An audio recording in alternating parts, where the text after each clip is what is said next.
Thank you for joining us. My name is E.C. Myers, and I'm Conservation Partners Programs and Special Projects Coordinator. Conservation Partners was founded in 2001 to assist landowners who want to permanently protect the important conservation values of their land. Since its founding, CP has worked with hundreds and hundreds of landowners to protect hundreds of thousands of acres across Virginia from development. Taylor Cole founded Conservation Partners with Jim McLaughlin. After attending Washington and Lee University for his undergraduate degree and Duke University for his MBA, Taylor spent 20 years in commercial banking, credit underwriting, and retail administration. He utilized his financial expertise and his passion for Virginia's land, having grown up in Lexington, to develop Conservation Partners. You're a lucky audience today, because not only do we have Taylor here to talk about conservation easements and their financial implications, but we also have George Forsyth on with us today to help answer any questions that may arise. George is a managing partner at Wells Coleman in Richmond. He's the author of our tax benefits booklet and has been a long-time go-to consultant for tax and finance questions regarding conservation easements and gifts. So please join me in welcoming Taylor Cole, and I hope you enjoyed today's presentation. Thank you. Good morning, everybody, and thank you for joining Conservation Partners today for our inaugural version of a webinar to discuss conservation easement donations and the financial benefits of those donations.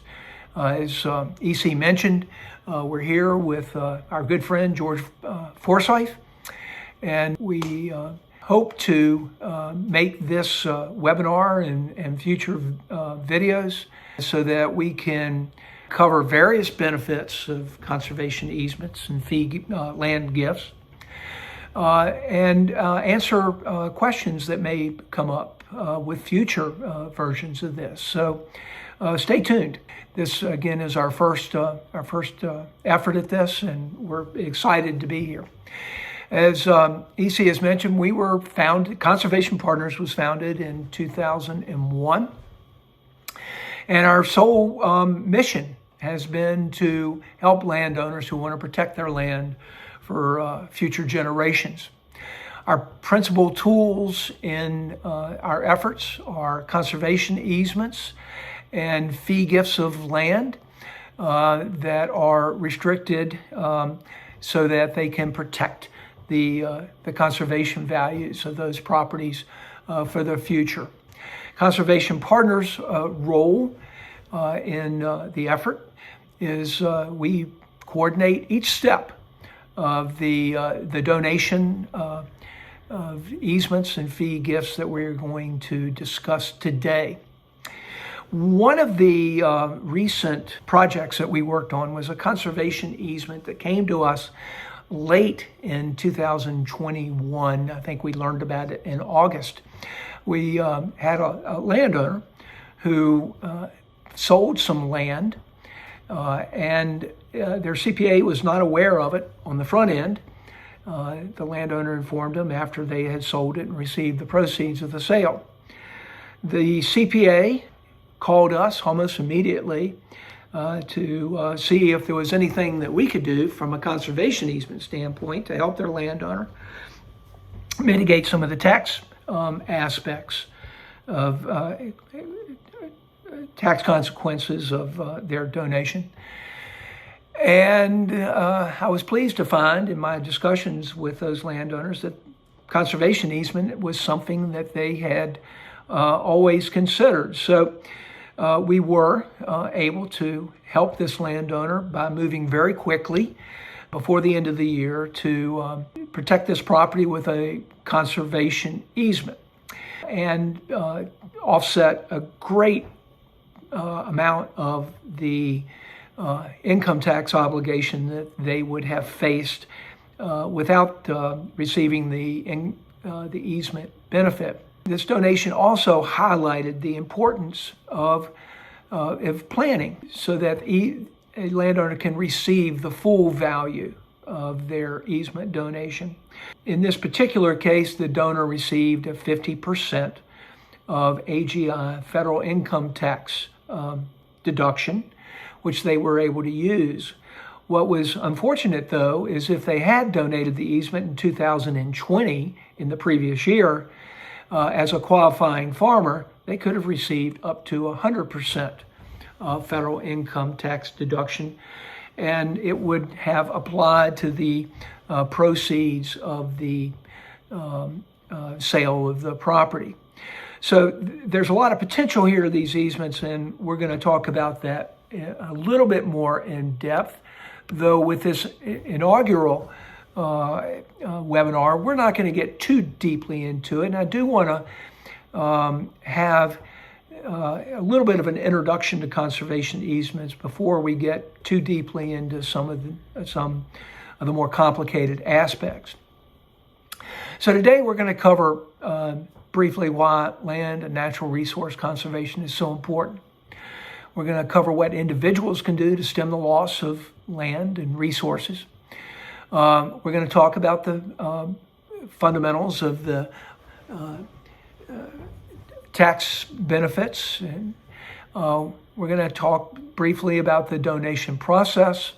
And then we're going to have a brief Q&A just to give you an example of what we hope to cover in our future webinars and videos. So why is land and natural resource conservation so important? Well, simply the adverse impacts of conservation growth and urban sprawl are falling in a very hard way on our land-based natural resources. This includes land and wildlife habitat, our views, and water is a fine example of one of the resources that has suffered as a result of urban sprawl. It's important, I think, for everybody in Virginia to know that right now 3/4 of our streams in Virginia are impaired. Impaired is the technical term, polluted is the real term. It's also affecting wildlife habitat and soil quality, which are becoming even more important as population grows, and we need to be able to feed these future populations. We're losing, as another example, ag land. In Virginia, we lose 100,000 acres of land a year. Since 1960, we have lost 5.2 million acres of our agricultural lands in Virginia. We're down now to 8 million acres, a little bit less than that, actually. And that's really interesting because in Virginia, agriculture is still the leading driver of our economy. It generates over $70 billion to the economy of Virginia annually.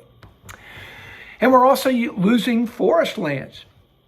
Every year we lose 17,000 acres of land on average, but forestry adds another $35 billion to our economy. And we can't afford to be losing that much land of our forest. So, we have these impacts on our agricultural lands. We have our impacts on our forest lands. But we also have to consider tourism, which is a $21 billion contributor to our economy in Virginia. And tourists to Virginia do not come here to see our shopping centers and our strip malls.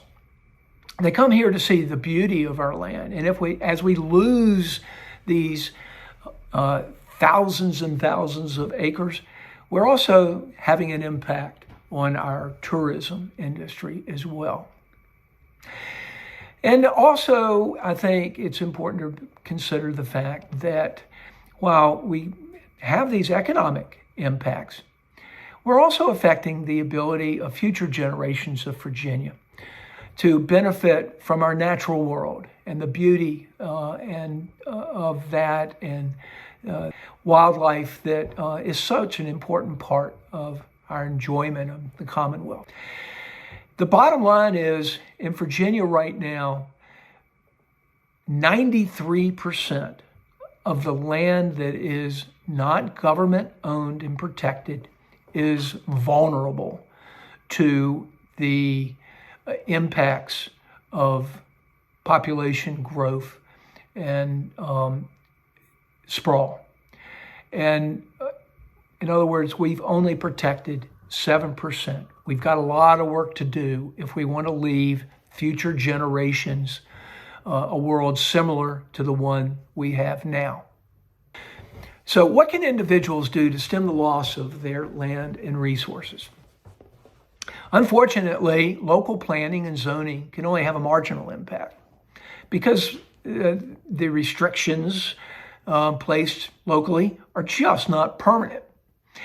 It's really the individual that has the most power to protect open space lands and resources for the future.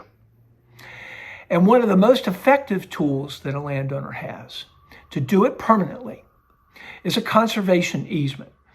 And it's a great tool, mainly because it's a personal choice by the landowner. It's voluntary. They don't have to do it. Nobody tells them to do it. And it is perpetual. Once a landowner decides to protect their land with a conservation easement, that land is going to pretty much be just as it is for the landowner currently into the future. What is a conservation easement? It's a legal agreement between a landowner and another party. The other party we call the holder of the easement.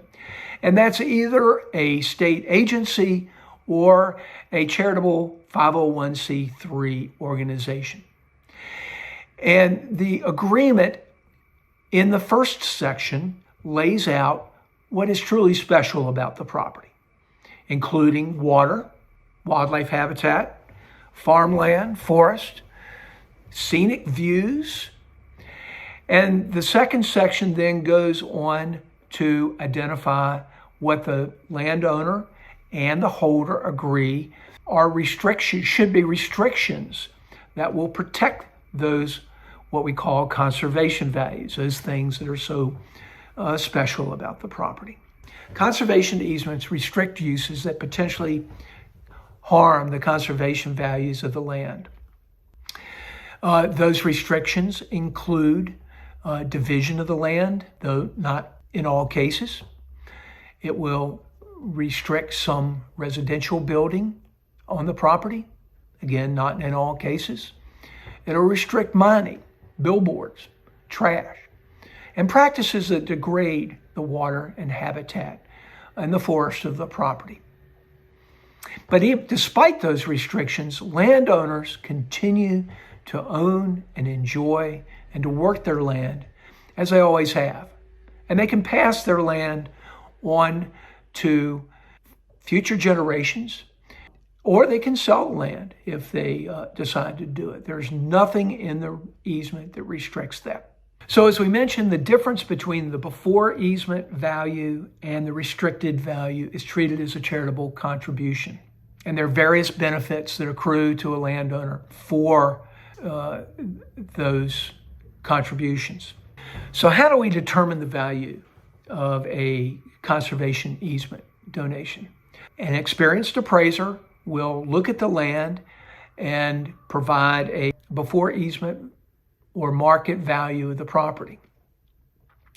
He will then consider the restrictions placed on the land and provide an after easement value. The difference between those two values is treated as the charitable contribution.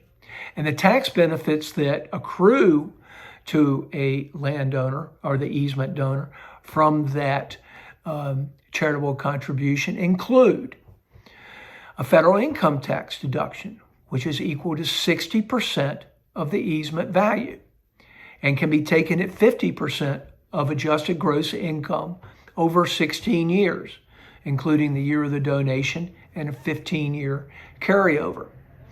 Note, importantly, that farmers and loggers who have over 50% of their income from farming or logging may receive up to a 100% federal income tax deduction.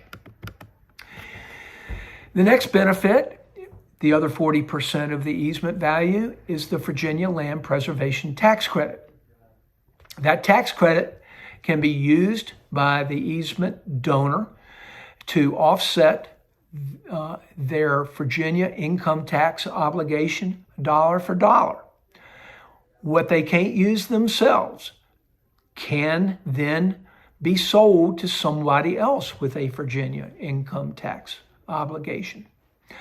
Note that, and this is a question I receive a lot, the proceeds from the sale of the credit are taxable federally.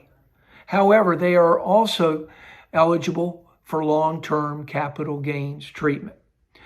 The long-term capital gains treatment plus the federal income tax deduction can significantly lower the income tax obligation from the sale of the credits.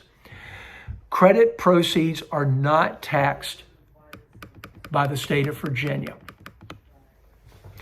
There are two other benefits that are worth noting. One is local real estate tax benefit. The reduction in the value of the property resulting from a conservation easement donation will also result in a lowering of the local property tax on that property. And as another benefit, for properties that are already enrolled in local land use taxation, they will be automatically enrolled. You do not have to complete the application. Again, it's permanent. For land that is protected with a conservation easement that may not already be enrolled in land use, the property automatically is enrolled and the landowner will receive a reduction in local taxes for land use. Another benefit that bears noting is the estate tax benefit. Property that passes from a landowner that donated the easement through an estate to the next generation receives up to a 40% of the land's value at the time it passes into the estate, exclusion from estate taxes. What's notable about that benefit is that it is permanent.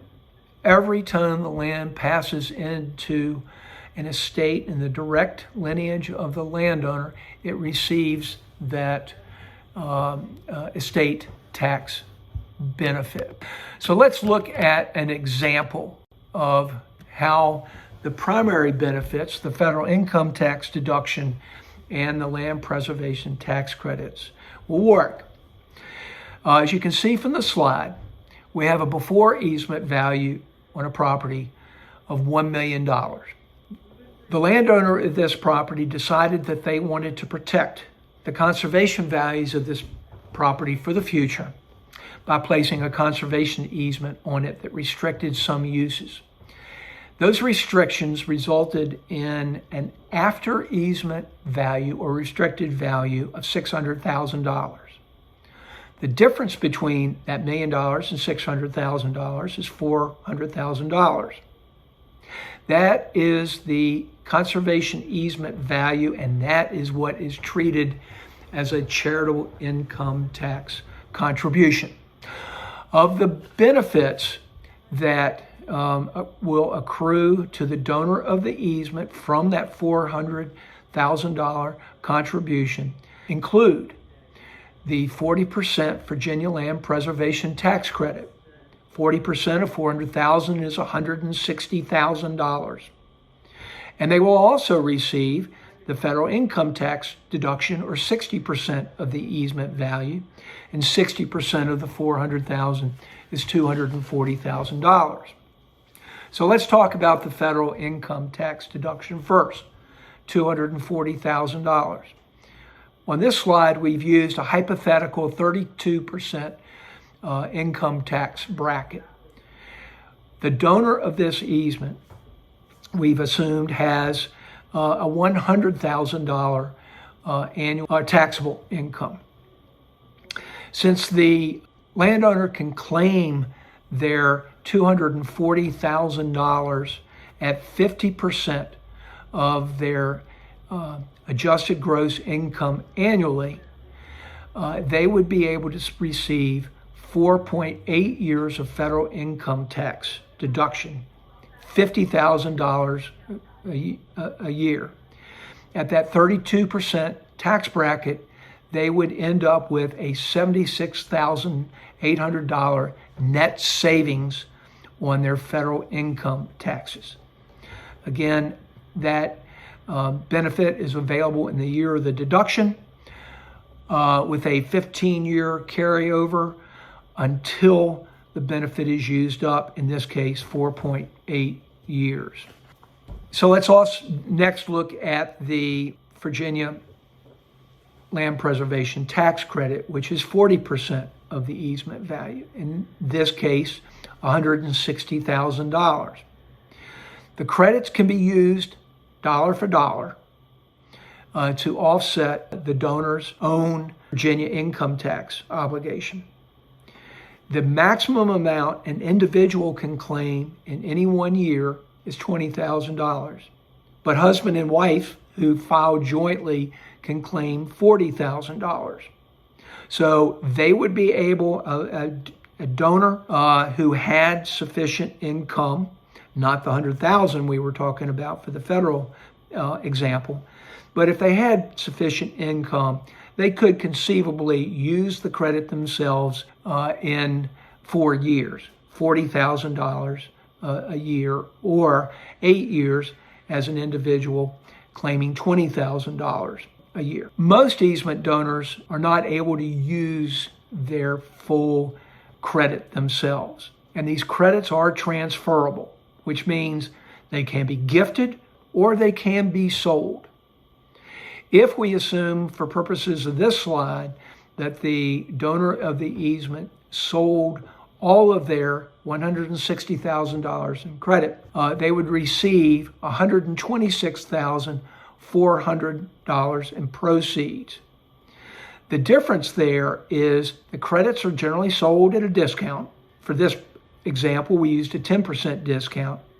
And there are fees, a Virginia Department of Taxation fee, and then Conservation Partners also charges a fee for all of our services, and we are the last to be paid. So the total of the discount and fees is $33,600. The net return then, again, is $126,400. Note that for this example, we did not include the cost of the conservation easement. The reason for that is there are different scenarios depending on who the holder is and the nature of the property, and the ownership structure of the property. And so each easement is different and would have a different cost structure, and we would be happy to chat with someone about that as they are considering a conservation easement. So the last slide then gives you a total of what a $400,000 hypothetical donation value, what that results in these two principal benefits. For credit sales, as we discussed, $126,400. For the federal income tax savings, $76,800. So the total benefit, actual cash value, would be, for this hypothetical example, would be $198,200. Obviously, every easement donation is different. The benefits are different. The cost, as I've already mentioned, will be different. And one of the tasks of the appraiser will be to help the landowner early on in the process understand what their easement value will be. And once we have that easement value, we can go and help the landowner know what their net return from a conservation easement is going to be. So why don't we stop here for just a second and talk about any questions people might have about the benefits of a conservation easement and about the tax incentives that they have. So we have a question from an audience member. How does the county know what the appraised post easement value is? Do all localities in Virginia state specifically that post-easement value will remain in perpetuity? And then we'll have a follow-up question after that. Okay, well, there are two parts to that. Read the first part again. Part one is, how does the county know what the appraised post-easement value is? Okay. When a easement is recorded at the courthouse, the clerk is supposed to notify the Commissioner of Revenue that a easement has been placed on the property. And when the property is assessed, the assessor is required to include the impact on the property of the conservation easement in their valuation. There are occasions when either the communication between the clerk and the Commissioner of Revenue doesn't work exactly as it's supposed to. The landowner may not see a reduction in their assessment value as a result of the easement. If that's the case, then they need to notify us, and we keep a file of the code that deals with this. And in the past, it's been generally either a reminder to the Commissioner of Revenue, or we can send them a copy of the code. We have done that in the past, and we get very little pushback from that. The second is the post-easement value a perpetual value? And it's not. The land in a conservation easement, while it has been devalued in the year of the easement, of course, it will continue to appreciate. But one of the positives here is that it appreciates on a different curve than if it had all of its development potential there. So the landowner should see, relative to a property, a similar property that hasn't been in an easement, the landowner should see a reduced real estate tax obligation within the counties. There are some counties who do not have land use taxation. And in those counties, if there are a lot of people who want to lower their real estate tax obligations, and one of the tools that's available to them is a conservation easement, because it does permanently lower the value of the property, but that after easement value, that assessment value is not fixed. Again, it will change, but just not as much as if it had all of its development potential intact. And the last part of that question is, who is responsible for alerting the locality? Well, I just covered that. That's when the easement is recorded, it's the clerk's obligation to notify the Commissioner of Revenue, so the commissioner can enter into their system that that property is protected with a conservation easement, and then communicate that to the assessor. Great, thanks, Taylor. We have a question from Charles. It's, when you have multiple family owners on one tract of land that is a conservation easement, is an LLC the best vehicle to hold the property instead of owning the land as tenants in common, or an S corp? Well, as far as we're assuming the family is close and wants to see the land protected, and they can protect it without restructuring into an LLC. However, we have found that, and some of our advisors have suggested that setting up a LLC is a good way to allow the landowners of the property to allocate their interest in the property to the future generations, particularly those who may not necessarily be interested in farming or forestry. That's great. Did that answer your question? Excellent.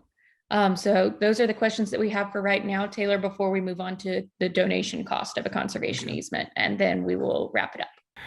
Okay, so we've covered the benefits of a conservation easement, why we do benefits. Now let's talk briefly about the donation process.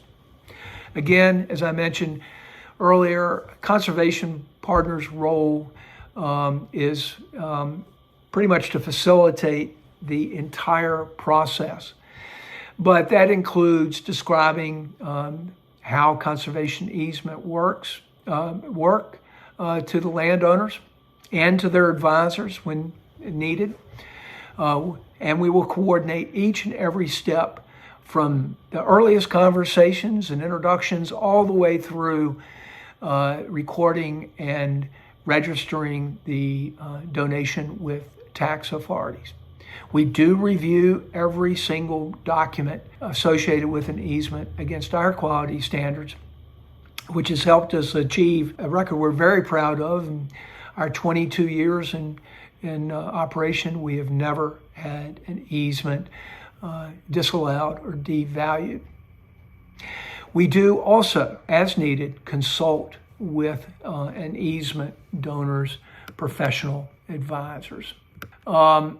We also, at the very end of the process, we've talked about the Virginia Land Preservation Tax Credit, and we will help a landowner market and sell their Virginia credits.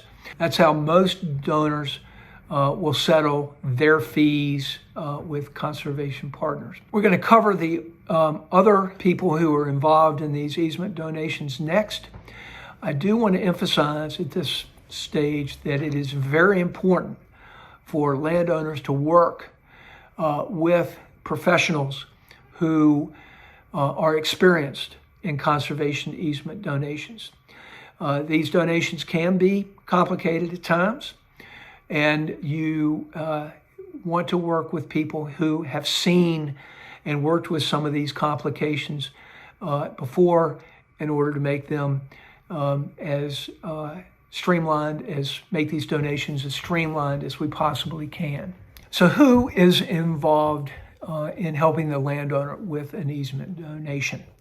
Obviously, the easement holder who helps the donor recognize and identify their conservation values and identify the terms of the conservation easement that will protect those conservation values. They will also receive they are the donee of the easement donation, and in the future, it is their job to enforce the terms that the landowner and the holder agree to. The attorney's job is to ensure clear title, ensure a clear property boundary, to help write the deed, and to review the deed for compliance with federal and state code. The appraiser's job is to provide that preliminary donation value we've talked about, provide the final easement valuation, and to certify that valuation for tax purposes.